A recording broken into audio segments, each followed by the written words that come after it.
Okay, so we had an issue about a week ago, and what happened was we used the furnace too much. It's just not made for minus 30, minus 40 weather.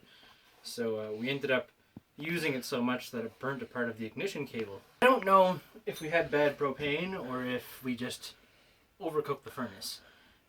It started to burn kind of yellow, so you could see it from the outside vent and you would hear it. It's really loud. It sounded like a jet engine. You'd go outside, you'd see the a yellow, like improper combustion flame through the vent.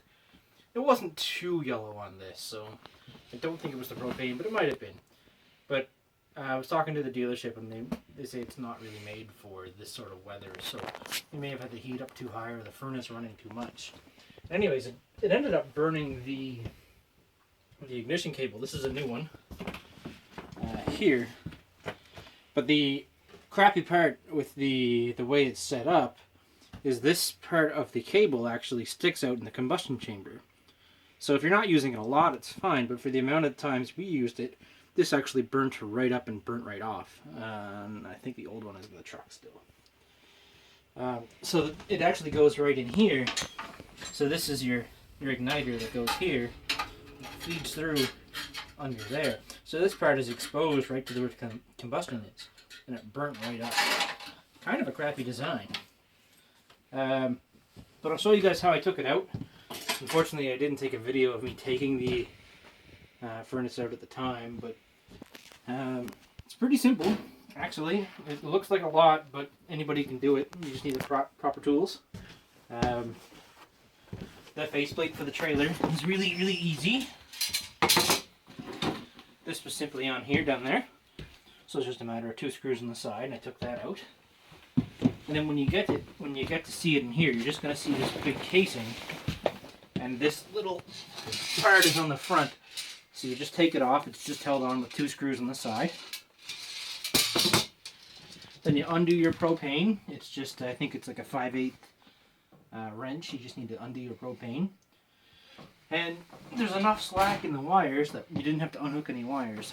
Some people, they'll cut the wires and screw them together afterwards, but we didn't have to.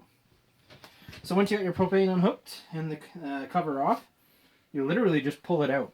There's a screw in the front. Yeah. So it gets screwed in right in the front and then one on the side. There was a hole for a second one on the other side, but it wasn't there. And then you just pull it out. There's nothing welded on, there's nothing else holding it down, it's just a bitch to move, but it works. So then once it's done, you can literally you get the faceplate off, this just pulls right out of the casing. There's nothing to it. You might just have to undo some ductwork if it's there. Easy stuff, it just clips in like this. And that's it. So I took it apart, I took the cover off the combustion chamber right here.